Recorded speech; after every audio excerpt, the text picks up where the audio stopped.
Het is gebruiksvriendelijk, veilig en heeft verschillende handige functies voor zowel particuliere als zakelijke klanten.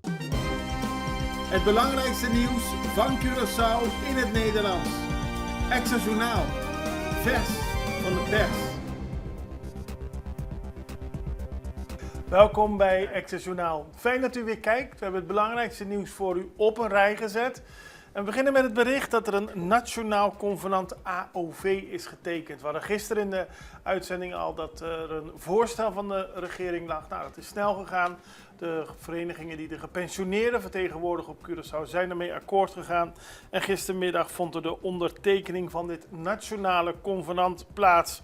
Dat is tussen de overheid en de 4 organisaties die de 65-plussers vertegenwoordigen. Belangrijke punten eruit. AOV gaat per 1 januari volgend jaar van 862 gulden per maand naar 1000. En de gepensioneerden krijgen er begin volgend jaar en uiterlijk begin 2027 in totaal 2500 gulden extra bij. Dus het zal waarschijnlijk eerst 1250 volgend jaar en 1250 begin 2027 zijn. En daarmee worden mensen gecompenseerd voor het koopkrachtverlies. De gepensioneerden hadden indexering van het pensioen gevraagd. Dat is niet gekregen. Er is een verhoging gegaan. Maar uiteindelijk is iedereen akkoord. En ligt er nu een nationaal convenant AOV op tafel. Het parlement heeft gisteren gesproken over de begroting, daarover later meer. Maar er zijn ook verschillende moties aangenomen. En een van de opvallendste moties gaat over het legaliseren van ongedocumenteerden in de samenleving. Daar moet volgens het parlement aan gewerkt worden. En ze vragen aan de regering om daadwerkelijk een programma van legalisering op te starten. Die motie is met algemene stemmen aangenomen.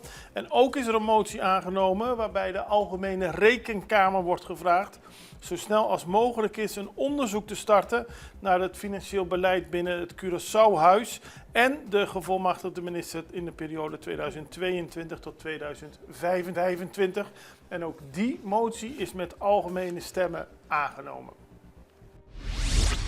MFK en PAR stemmen voor begroting 2026. Dat gebeurde gisteren nadat er lang was gesproken de afgelopen dagen over deze begroting. Dat betekent dat de regeringspartij MFK de begroting gesteund heeft samen met oppositiepartij PAR. En het gaat in totaal om een eindcijfer van veel geld. Het gaat om vele miljarden die er uiteindelijk in de begroting staan. En waar volgens de Man-Pin-fractie, bij monden van mevrouw Giselle McWilliam, kan haar fractie niet akkoord gaan met de begroting, omdat zij geen duidelijke richting en visie ziet van deze regering. Er is weliswaar 3,5% groei, maar de bevolking wordt armer in dit land. En ook de PNP-fractie zegt dat de bevolking dagelijks armer wordt, terwijl de begroting in de cijfers laat zien dat het sluitend is, maar in de realiteit van het volk klopt dat niet. En de fractienaam van de MFK, en daarvoor doet het woord Ramon Jong, die betreurt het dat iedereen naar de toekomst wil kijken en wil dat het land vooruit gaat, maar dat sommige fracties toch niet akkoord gaan met de begroting. Want in die begroting wordt volgens hem gezocht naar het grootste probleem waarmee dit kabinet te maken heeft gehad, namelijk CMC. Dit jaar zijn er al miljoenen geïnvesteerd en ook in de komende jaren zal dat het geval zijn, tot een bedrag van 58 miljoen gulden. De begroting werd goedgekeurd met 14 stemmen voor en 6 stemmen tegen. APC Plaza helemaal gesloten. Het staat op de voorpagina van de Extra vandaag. Want na het uitvoeren van een onafhankelijk onderzoek, gebaseerd op terreinmonsters op het terrein van APC Plaza, is duidelijk gemaakt dat er asbest aanwezig is op het terrein. En daarom is gisteren besloten het hele kantoorcomplex te sluiten. Dat betekent dat mensen daar niet mogen werken. Ze hadden gisteren tot 5 uur de tijd om hun persoonlijke spullen op te halen. En het gebouw is voorlopig gesloten tot nader bericht. Mede omdat er ook geen beveiligingspersoneel aanwezig is. Er zal naar alle waarschijnlijkheid vandaag worden begonnen met het reinigen van de luchtkanalen. Lagere straffen in grote drugzaak. Het is de zaak waarbij veel aandacht is geweest voor de vervoer van drugs via de haven. Daar waren in eerste instantie hoge straffen voor opgelegd. Maar gisteren werd bepaald dat in hoger beroep die straffen in sommige gevallen flink verminderd zijn. Robert R. die kreeg 3 jaar minder straf, is vastgesteld op 11 jaar. Journal R. kreeg een straf van 1 jaar minder en dat werd ook vastgesteld op 11 jaar. Straf van Franklin B. werd met 2 jaar verminderd, van Sidney K. werd met 3 jaar verminderd. En voor Rechtston R. werd een straf opgelegd voor 5 jaar, nadat hij in eerste instantie tot 9 jaar was veroordeeld. En dat heeft allemaal te maken dat er op een andere wijze naar gekeken is. Tijdens de behandeling van de zaak in eerste aanleg ontkenden alle verdachten de beschuldigingen. In hoger beroep maakten zij alle gebruik van hun zwijgrecht. En dat heeft er toch toe geleid dat ze dus lagere straffen hebben gekregen. MCB-prijs 2025 voor 2 iconen, dat mogen we wel zeggen, want de MCB-prijs van dit jaar is toegekend aan zowel Jean Francisca en Gilbert Martina. Jean Francisca begon al in 2000 de bouwstenen te leggen voor het succes van de Curaçaose nationale team. Met zijn visie en zijn vasthoudendheid kunnen we wel zeggen. Gilbert Martina was achter de schermen al langere tijd bezig voor de FFK. Maar in april van dit jaar trad hij daadwerkelijk aan als president van de bond. En de MCB wilde beide mannen in het zonnetje zetten voor het werk dat ze hebben gedaan voor de voetbalbond. En ook de positieve uitstraling daarvan voor Curaçao.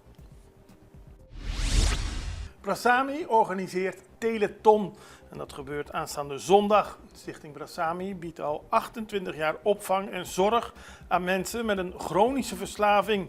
In de afgelopen jaren heeft het te maken gehad met een verlaging van de subsidie. Om toch voldoende geld te hebben om de deuren open te houden en de zorg te blijven bieden die de cliënten verdienen, organiseert Brasami een Teleton. Deze heeft 2 doelen: het realiseren van de noodzakelijke verbouwing van de cliëntenlocatie en het opstarten van de resocialisatie- en nazorgproject. De marathonuitzending, want dat is een teleton, vindt zondag plaats van 8 uur 's ochtends tot 8 uur 's avonds op de parkeerplaats van Multipost.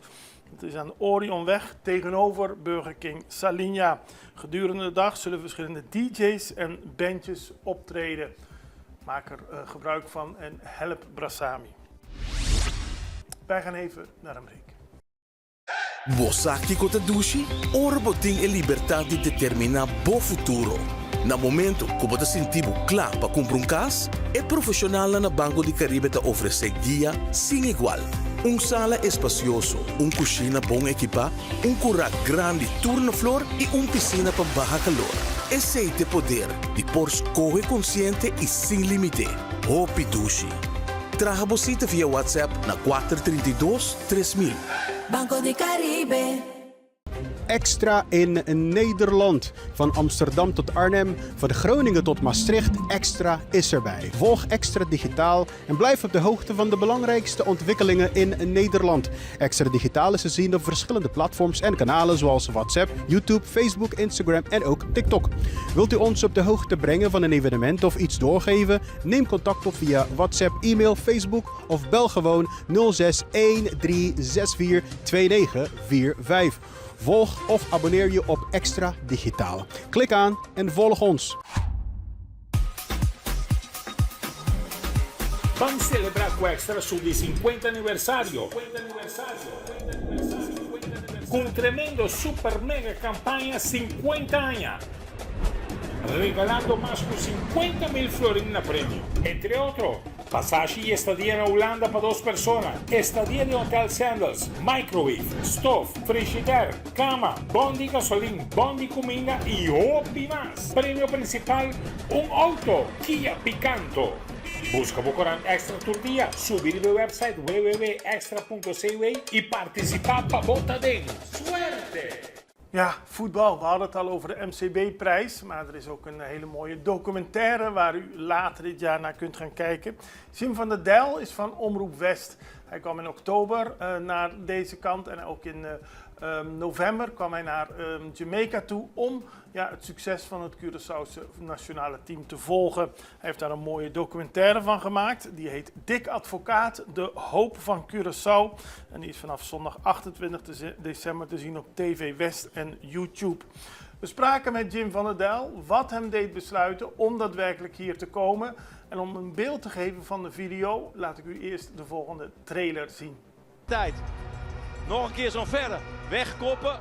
Dick Advocaat, de hoop van Curaçao, is een sportdocumentaire over de droom van het kleine eiland. En als je dan zo dichtbij bent, nou ja, dan loop je tot de palen eruit. Afgelopen. Afgelopen. Curaçao gaat naar het WK. Klein Curaçao, the smallest country to ever go to the World Cup. We are going to the World Cup. Ja! Wat een verhaal. Curaçao naar het WK. Dick Advocaat, de hoop van Curaçao, is zondag 28 december om 8 uur te zien op TV West. Zoals gezegd hadden we een gesprek met Jim van der Del en we vroegen hem na zijn komst en het volgen van het Curaçaose team of hij inmiddels een kenner is van het Curaçaose voetbal. Jim van der Del, u kunt dus de video zien vanaf 28 december. In ieder geval op Omroep West en bij YouTube. En hij zei op zijn laatst dat mensen zijn overgestapt naar Curaçao vanwege een dubbele nationaliteit. Iedereen heeft natuurlijk een Nederlands paspoort, maar als mensen, voetballers, eerst voor het Nederlands elftal kiezen, wordt het soms lastig om daarna over te stappen naar een ander land. Die regels zijn wat versoepeld, maar dat wordt bedoeld met de dubbele voetbalnationaliteit. Nou, kenner is een groot woord, maar in Nederland hebben we veel voetballers die natuurlijk Curaçaose roots hebben. Dus die volg je sowieso dan ook al. Als ze bijvoorbeeld bij ADO Den Haag spelen, de club die ik voor mijn werk Omroep West volg. Dus ja, dan heb je er wel wat mee. Ik ben eerder op het eiland geweest toen ik gewoon vrij was op vakantie. Ja, en op het moment dat Dick Advocaat dan de bondscoach wordt en Dick Advocaat komt uit de stad waar wij als organisatie gevestigd zitten.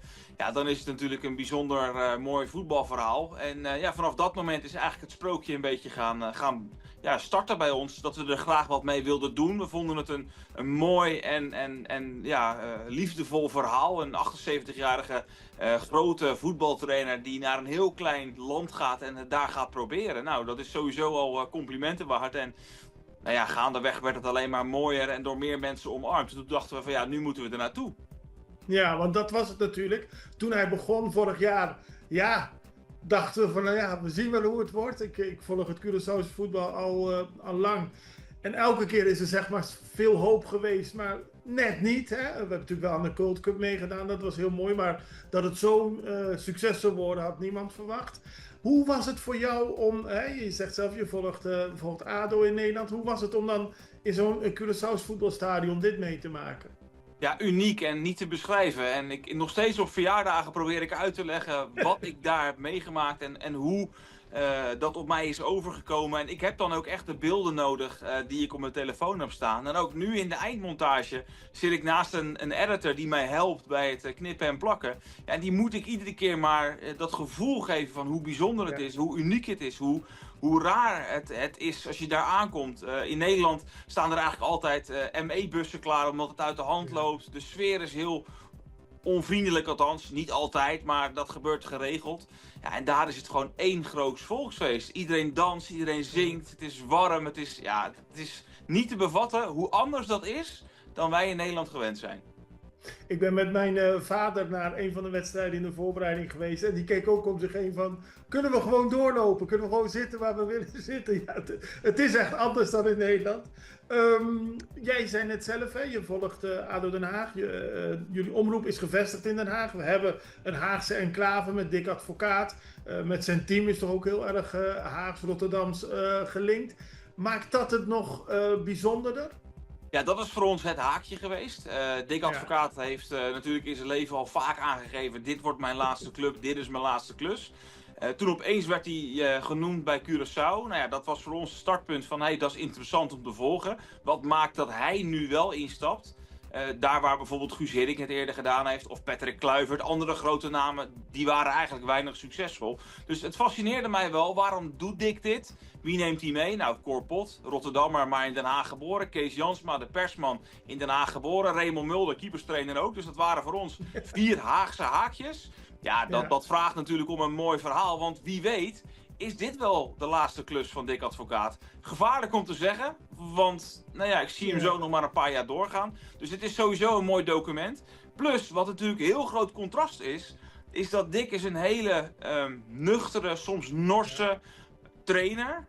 En die komt dan in het hele warme, vriendelijke, sfeervolle, dansende Curaçao. En ik was gewoon benieuwd, hoe gaat zoiets? Hoe beleeft een man van 78 jaar dat met zijn staf? Ja, het blijkt een fantastisch huwelijk uiteindelijk te zijn. En dat is, denk ik ook wel hetgeen wat het mooiste is wat ik heb proberen vast te leggen. En je bent er ook achter gekomen waarom Dick zo succesvol is? Hier? Ja en nee.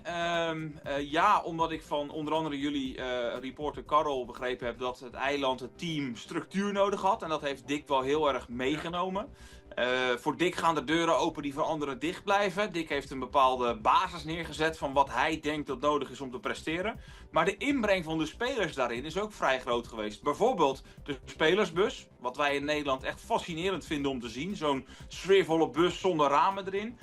De wijze van bijvoorbeeld ontbijten. Niet in een apart zaaltje, maar gewoon onder de mensen. De faciliteiten zijn wel geupgrade. Mede door Corendon, door Attilay Oesloe die natuurlijk ingestapt is. Dus dat heeft Dick wel allemaal in zijn eisenpakket neergelegd. Anders zou hij het niet doen. En die combinatie is denk ik wel heel goed geweest. Plus, Dick is gaan presteren. Waardoor er spelers die een dubbele nationaliteit hebben uiteindelijk overgestapt zijn naar Curaçao. Dan nog naar internationaal nieuws, want Amerikaanse militaire vliegtuigen die zijn druk aan het opereren op de luchthaven in Puerto Rico. Het gaat om de luchthaven José Aponte de la Torre in het oosten van Puerto Rico. En tegelijkertijd is in Venezuela, ze nemen de zorgen over de opbouw van deze troepenmacht toe. Dat komt ook omdat de Amerikaanse president Trump gisteren zei dat hij geen goedkeuring van het congres nodig heeft om aanvallen op land in Venezuela uit te voeren. Een verslaggever vroeg hem of hij toestemming zou vragen om drugskartels op het land in Venezuela aan te vallen. Trump antwoordde daarop dat het niet noodzakelijk is en hij noemde het niet zo'n big deal. Hij zei dat hij het congres niet hoeft te vertellen als hij begint met aanvallen. De Venezolaanse president Nicolás Maduro heeft eerder laten weten dat hij de troepenmacht agressief vindt en een bedreiging voor de vrede. En laat weten dat Venezuela helemaal niet zit te wachten op oorlog. Wij gaan naar het weekend. Dit was Extra Journaal. We zijn er maandag weer en ik hoop u ook. Het allerbeste. Tot ziens. Dag.